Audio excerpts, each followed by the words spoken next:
Ways and Means Committee, Thursday, January 16th. We are meeting here after the floor at 3:30. Last session of the day to hear from Legislative Council, sort of a preliminary, second, I guess not really preliminary. We had a preliminary conversation about the Brigham decision in our joint hearing last week. And we are now going to go one step deeper into that as it's sort of a key guiding legal decision in the work we're going to be taking on this year in Ways and Means. John, do you want to join us? Sure. Thanks so much. Afternoon, everybody. John Gray, Office of Legislative Counsel. Let's see, let me screen share. There we go. Put together this beautiful waterfall. Wow. It is the most aesthetically pleasing presentation we've had so far. Cool. Trying to bring the Zen. So, Is there a meeting? Just let's really go. Thank you. It's only 3:30, folks. Do it. so the hope with this presentation, obviously you guys had the primer last week, so hopefully a lot of this will be familiar to you. But the hope today is to talk about what Brigham says rather than what a hypothetical court might take it to mean. That we can't figure out. We don't know. We're just going to talk about what it says. I'm sure you guys will have questions, but that is the focus of this presentation, is to focus much more on the words now that you have the background of the actual setup. So, Steve. The historical background. So pre-Brigham, this is the plan that was in place. Act 84 from 1987, this is what introduced Vermont's then existing foundation plan. This funded public education through a combination of local property taxes, which we talked about last week, and state aid. Under that plan, Vermont set two figures: the foundation tax rate, which was a rate that the state considered to be a reasonable rate of local property taxation, necessary to enable each district to raise enough funds to provide at least a minimum quality education program. Consider that this foundation tax rate would apply equally across districts regardless of the amount of property wealth. So as you can imagine, a property poor district would not raise nearly the same amount of funding that a property rich district would raise at that same foundation tax rate. Then there's the foundation cost. This is the second piece that the state set, and this is the amount that's actually needed for a minimum quality program. So if you think about those two together, if you're in a property poor district, that foundation tax rate might not raise enough funds to get you to that foundation cost. In that case, you receive state aid. So state aid was calculated to make up the difference between the foundation cost and the amount that the district could actually raise at that foundation tax rate. But you can imagine there's going to be districts that need the state aid. There are going to be some districts that raise, near or exactly the foundation cost at that foundation tax rate. And there are going to be property rich districts that at that same foundation tax rate raise in excess of the minimum quality program. At least hypothetically, this could happen under Act 84. So that's the actual context of the plan. That's what we talked about last week. And you saw the little graphs that showed, you would have to fill in 1,000 extra here, whereas a wealthier district might be raising 10,000 at the same foundation tax rate. So plaintiffs brought suit against the state for the education funding program, and they alleged a couple of different claims. They said that the education financing system deprives students in property poor school districts of the right to the same educational opportunities as students in wealthier school districts. So those in your property poor districts, they're not afforded the same opportunities as someone who just a kid that's born in a wealthier school district. Additionally, plaintiffs brought the claim that this compelled property owners in those property poor school districts to contribute an unjust proportion of tax dollars to fund their education. I will say that this claim was not directly addressed in the case. The Brigham Court stated that the factual record was underdeveloped, so this is not really much of a part of the Brigham case. And then the third claim that the plaintiffs brought was depriving property poor school districts of the ability to raise sufficient money to provide those educational opportunities equal to those in wealthier school districts. So very similar to the first claim, but described in terms of school districts rather than students, and compelling those districts to impose disproportionately high tax rates. So generally, the way to think about this is the claim is that the education funding system is set up such that kids in property poor districts were not afforded the same kind of educational opportunities as kids born into or living in property wealthy districts.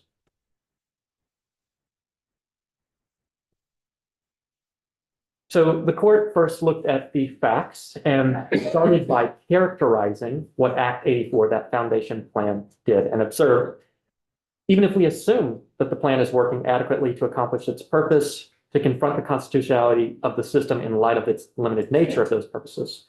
So the object of that plan that was in Act 84 was not equality of educational opportunity generally.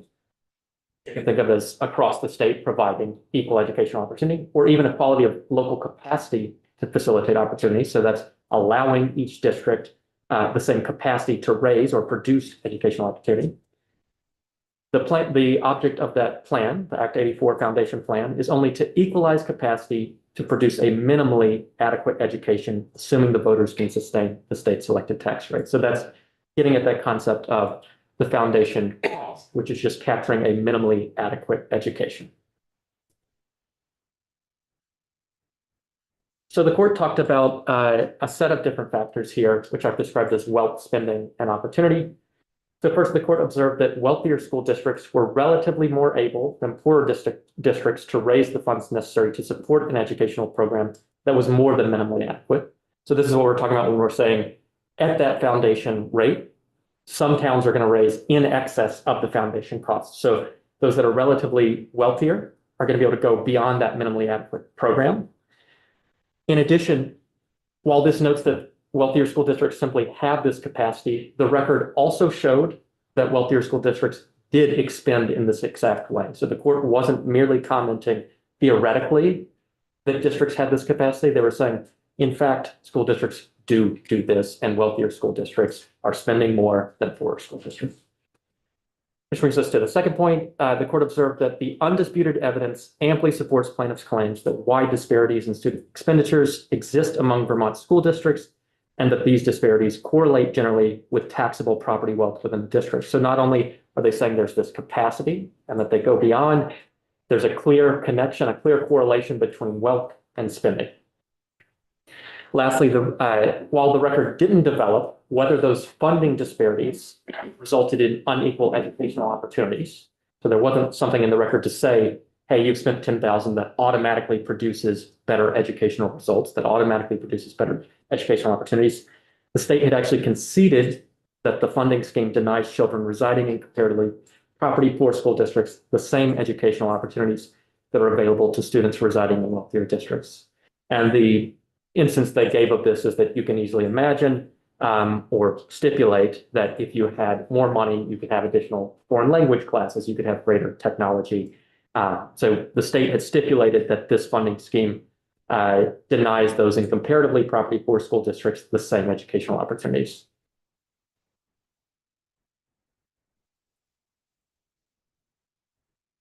But we're talking so much about money. It's a case about education. It's a case about money. So why are we talking about money? While equal dollar resources do not necessarily translate equally in effect, there is no reasonable doubt that substantial funding differences significantly affect opportunities to learn. So the court accepted that money means something in the context of educational opportunity. Money is clearly not the only variable affecting educational opportunity, but it is one that government can effectively equalize. So it was recognized as a meaningful proxy or measure of opportunity. It was additionally recognized as something that the state can control. So do these disparities in educational opportunities, so these wide variances between your property poor and your property wealthy districts, violate Vermont law? The court said in Vermont, the right to education is so integral to our constitutional form of government and its guarantees of political and civil rights that any statutory framework that infringes upon the equal enjoyment of that right bears a commensurate heavy burden of justification. There's been no persuasive rationale for the undisputed inequities. Accordingly, the court concluded that the current system, which concededly denies equal educational opportunities, is constitutionally deficient. But how did the court arrive at this conclusion? They started by talking about the right to education in Vermont. So there's going to be two big clauses. We talked about these last week. We're going to talk about the common benefits clause as well. But one thing this case does is recognize that there is a right to education and is drawn out later in constitutional history as a fundamental right to education in Vermont. The first piece here, I'm happy to talk about the language in the education clause, but this is the actual language that you're going to see if you look to the Constitution. So if you look at Chapter 2, Section 68, the Vermont Constitution provides competent number of schools ought to be maintained unless the General Assembly permits other provisions for the convening and instruction of youth. That alone, you might wonder, how is that a right to education? What the court did is they looked to constitutional history, they looked to the text and structure of the Constitution, and additionally, they looked to Vermont's broad history, addresses on education and the like. And they said, the court stated that the text and structure supported education status as a constitutional right. So significantly, only one governmental service, public education, has ever been afforded constitutional status in Vermont. So it's special among governmental services. It's recognized in the Constitution as an especially meaningful governmental service. And then that the history of Vermont supports that conclusion as well. Apart from its prominence in the Constitution, the importance of education to self-government and the state's duty to ensure its proper dissemination have been enduring themes in the political history of Vermont. There's a lot of surrounding language. If you look into the case, you can see that build out of the history that supports this. But this is I think people have broadly accepted and recognized this fundamental right to education that Brigham accepted here. So where does the constitutional responsibility for education lie? The state argued, so the state were defendants in this case, the state argued that the primary constitutional responsibility for education rests with the towns of Vermont, and that the state's only responsibility, if any, is to ameliorate, to fix, lessen, reduce inequities if they become too extreme. The way that the state conceived of this was that, well, the state might have this burden, but they have legitimately authorized or delegated this responsibility down to the towns. It just happens to be that the towns have unequal property wealth. And so inevitably you have unequal opportunities resulting from that. That was the state's thinking. But they felt that if they had done that delegation, they've done their duty, basically. The court rejected this argument and said that the state may delegate to local towns and cities the authority to finance and administer the schools within their borders.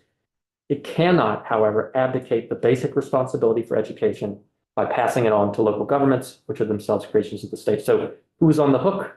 The state is on the hook for this constitutional responsibility for education. Does the Constitution mandate a particular method of funding of education? The court noted that although the state has this constitutional obligation, the Constitution is silent regarding how it is to be funded. And I think these are particularly demonstrative of the court's position on this. The legislature has implemented the education clause by authorizing school districts to raise revenue through local property taxes, but neither this method nor any other means of financing public education is constitutionally mandated. Public education is a constitutional obligation. Funding of education through locally imposed property taxes is not. It's just the structure that happened to be in place. Going further, our Constitution nowhere states that the revenue for education must be raised locally, that the source of revenue must be property taxes, or that such revenues must be distributed unequally in conformity with local wealth. These are just happenstance. These are the features of the system that existed. There's nothing in the Constitution that mandated the particular appearance and structure of that Act 84 foundation plan. So that's your right to education. But to get to the key holding. You've just been talking fast for a little bit, so I just want to check in. Okay, back to you, sorry. Very good. I'm also happy to pause more and I can stop on each slide. We're good. Yeah. Thank you. People are eager at 3:41. You were eagerly listening to everything you Yes, said. I like that. So we just talked about the right to education, this fundamental right to education. But the key holding we get in Brigham, which you'll recall, is this substantial equality of educational opportunity. We need to talk about the common benefits clause. So we're talking about the right to equal educational opportunities. Again, I've set up here the text from the Constitution that government is or ought to be instituted for the common benefit, protection, and security of the people, nation, or community, and not for the particular emolument or advantage of any single person, family, or set of persons who are part only of that community. This can be thought of, as we discussed last week, as somewhat similar to an equal protection clause. And in fact, the courts treat these as coextensive with that federal guarantee, so that you can think of this as kind of a anti-discrimination type clause, where if you're providing benefits, you need to check how you're treating people differently. The court didn't find it necessary to establish the level of scrutiny. So under equal protection analysis, we think about different kinds of scrutiny and they can have determinative outcomes on a case. The court didn't even need to make that determination because they stated, we're simply unable to fathom a legitimate governmental purpose to justify the gross inequities in educational opportunities evident from the record. The distribution of a resource as precious as educational opportunity may not have as its determining force the mere fortuity of a child's residence. So your place of birth shouldn't determine your educational opportunities. That's what's encapsulated here. That said, obviously districts are spending differently. What kind of variation is permissible? So first, the court explicitly rejected the argument that achievement of a minimally adequate education is sufficient to satisfy the Vermont Constitution. We find no authority for the proposition that discrimination in the distribution of a constitutionally mandated right, such as education, may be excused merely because a minimal level of opportunity is provided to all.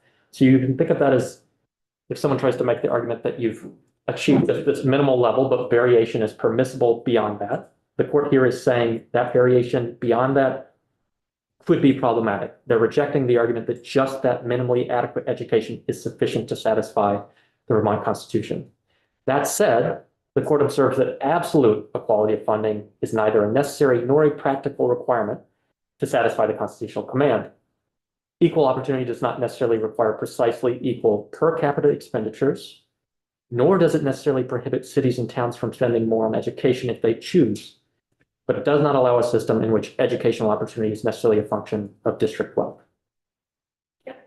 In that case, I presume district wealth is used as an example, but not as the sum of reasons. I think I understand so maybe this is going to the fundamental right to education, that you could have other variations that could present it. I think that's right. You could have other variations that produce issues under the Constitution. Wealth is not exhaustive of the question. So for example, a child in town A, if they applied to a school and one child was told that they were allowed to come, but the other child was told they weren't allowed to come consistently because of some characteristic, maybe their grades are lower, they don't have good recommendations, would that be a constitutional issue potentially? So I don't know the answer to that, honestly. The most helpful thing that I can point to is a 2022 case, Vitale, which you may be familiar with, where the court explicitly recognizes that best fit is not something that the Constitution requires. So someone's requesting a particular school because they think it would better suit them. There is no constitutional obligation to provide that sort of thing. That, by the way, was the reason we didn't pass more protections, and interestingly in our bill here. But so if we provide certain constitutional protections in Vermont and they don't apply out of state, would it be unconstitutional to allow a system that allows some people to go out of state and others who aren't protected under those Vermont protected categories to not go? I honestly don't know the answer to that, but if you want to email me with that, I can think more on it. And is that a question in the context of Brigham or in the context of sort of wider education law? No, it's in the context of Brigham. I think Brigham is it's a decision, but the interpretation of the common benefits would evolve based on other case law too, I assume. Sure, and we've had cases recently. Yes, we have. Representative Odie and Sen Messel? Thank you. I don't understand the last sentence. The equal opportunity does not necessarily require precisely Well, equal. that part I got, Mhm. but then it doesn't prohibit cities and towns from spending more on education if they choose. Doesn't necessarily prohibit it, okay, but it does not allow a system in which educational opportunity is necessarily a function of district wealth. Well, where are you going to get more? I mean, what could you do to spend more on education if you don't go to the wealth of your district? So I don't think it's exhausted just by whether you're spending more. I think what this is trying to say, I think the key word here is necessarily. It's that wealth doesn't directly translate into, so you can't have a system where someone's wealth is necessarily determining the educational opportunities that they receive. So A person or the whole city? You can think of it either way, honestly. It doesn't matter.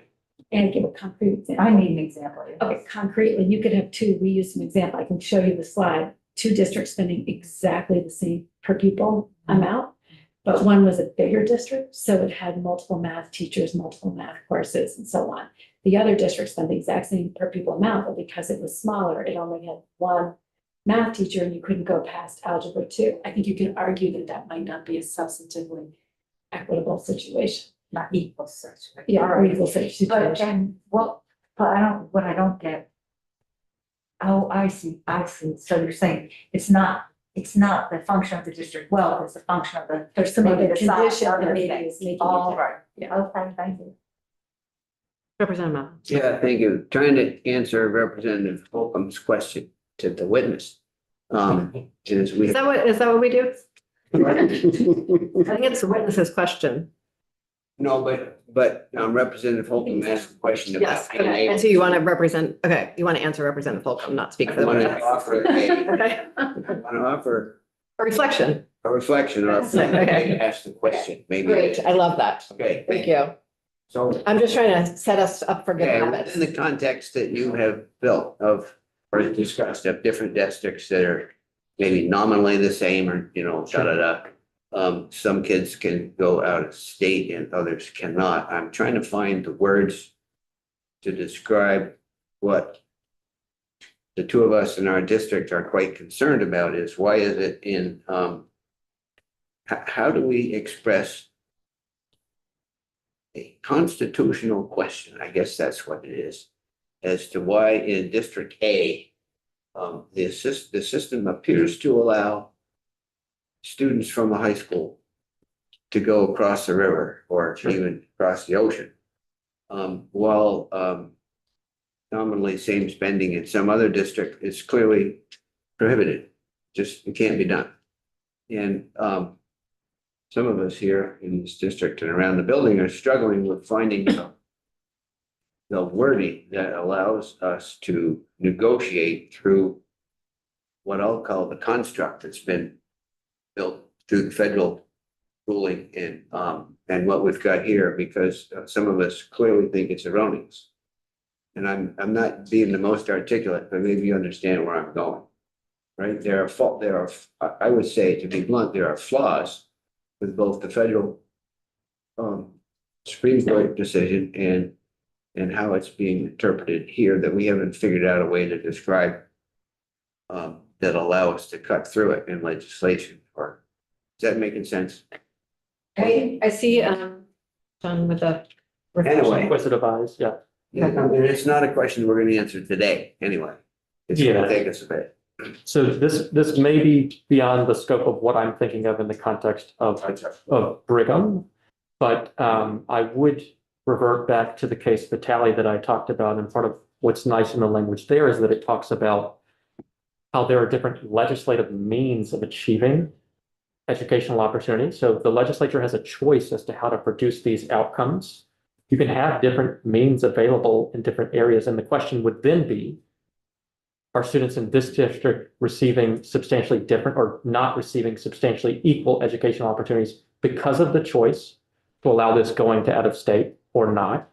If you raised a claim that was showing that there were differences in the educational opportunity afforded to those, and it was meaningfully different, you might have a claim there under Brigham. I'm not sure that I fully understand the context, but I think it's important to note that there's no mandated means of delivering that educational opportunity.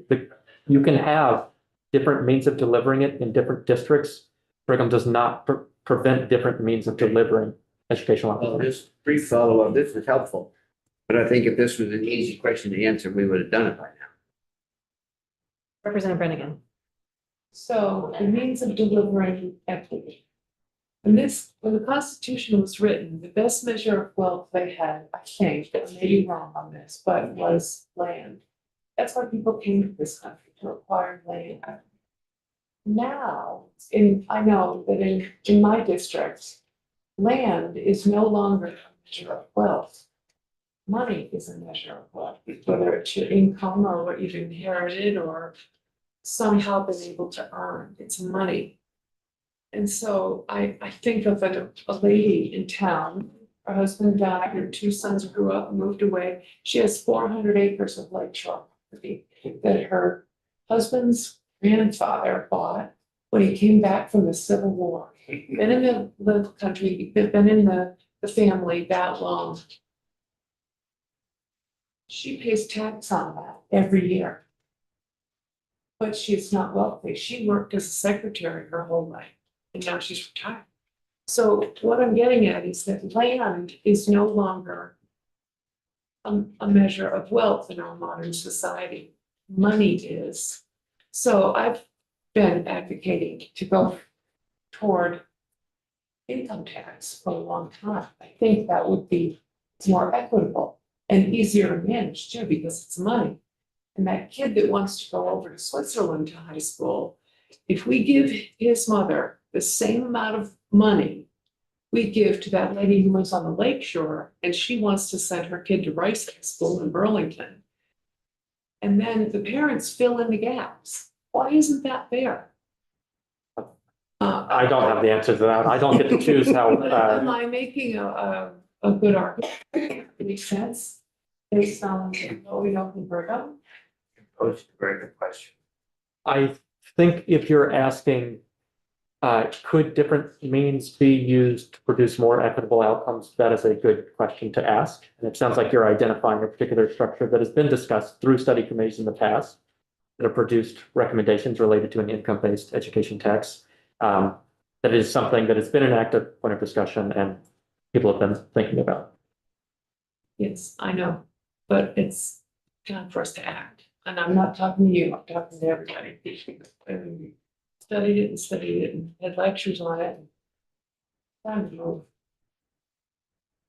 Any other questions for John about the Brigham district? I got more for sure. Oh, great, thank you. Let's keep going. Oh, we're at 12:15, so sorry. So Brigham's holding. Here's the key takeaways you want to hold on to if you only hold on to one thing or two things in this case, I guess, from this presentation. The court held the then current system for public education in Vermont with a substantial dependence on local property taxes and resultant wide disparities in revenues available to local school districts deprives children of an equal educational opportunity in violation of the Vermont Constitution.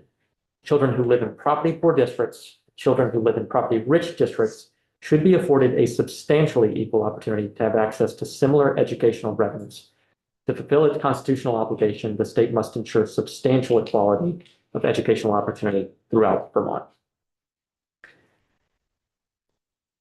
The last thing I have is just a set of, I hope, quick, kind of easy to understand takeaways from Brigham. These are relatively limited in what they say, but because I hope that this presentation would deliver text that could be used to relied on rather than speculation about broad meanings that might plausibly, a court might plausibly interpret Brigham to mean.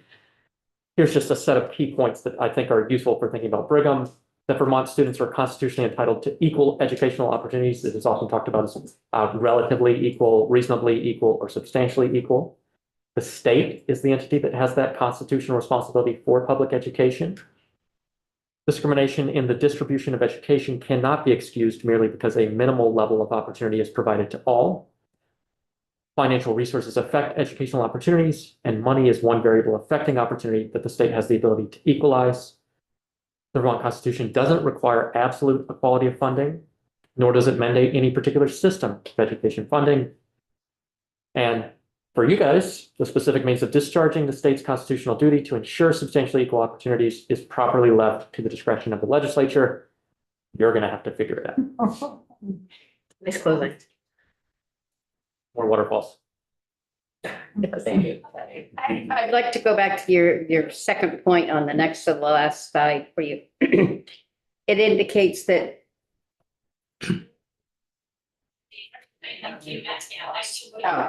education revenues should be afforded a substantially equal opportunity to have access to similar educational revenues. And we often think the amount of revenue you have determines the type of education you're going to offer. Does this not indicate, or does it indicate anything to do with outcomes or the broadness that you're going to offer in your educational system? I mean, you could have $10,000 and you could have $10,000 and you spend it on basket weaving and whatever, and you spend it on French and German and Russian. Is there anything there that helps us determine the robustness of the educational opportunities? No. The extent of the court's declaration is substantial equality of educational opportunity. It doesn't flesh out what kind of educational opportunity that is. The case doesn't speak to outcomes. It speaks to opportunities. I guess one way I think about your question, if a district decided, raised a bunch of money, let's say they had higher than normal per pupil spending, but they spent all of it on pizzas for the school district, so the kids aren't getting any additional benefit from it. I think someone could easily bring a claim that you violated the right to education. The kids aren't receiving an education, and the state has that obligation. So I think it's important to think about the two clauses that are talked about in the case. You have the fundamental right to education, but you also have the right under the Common Benefits Clause to substantially equal educational opportunity. We typically, mostly, when we think about Brigham, we talk about substantially equal educational opportunities. But the case does recognize that there is a right to education. There may be other cases you would bring this kind of claim under. Brigham may not be the most apposite for bringing that, but your basic point that you could use money in ways that doesn't provide an education to children, certainly someone could think that that is the case and could try to bring a claim under that. I just don't think that Brigham speaks extensively to that kind of problem, but you're right that it could be.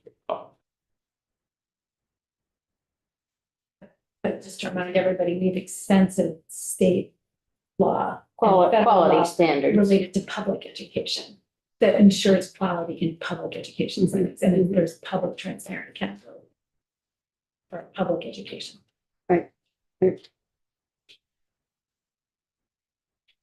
Anyone else?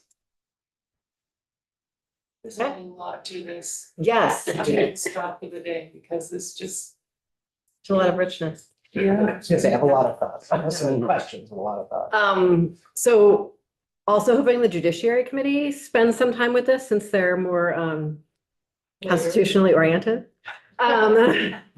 And we will keep on coming back to this. I think it's really, especially sort of your final slide will be helpful for us to keep on circling back to as we go. Thank you. So thank you everyone for your time. We are going to stop for the day. We are back here at 9 Do we have bill introductions tomorrow? We are back here after the floor tomorrow morning, which will be at 10 a.m.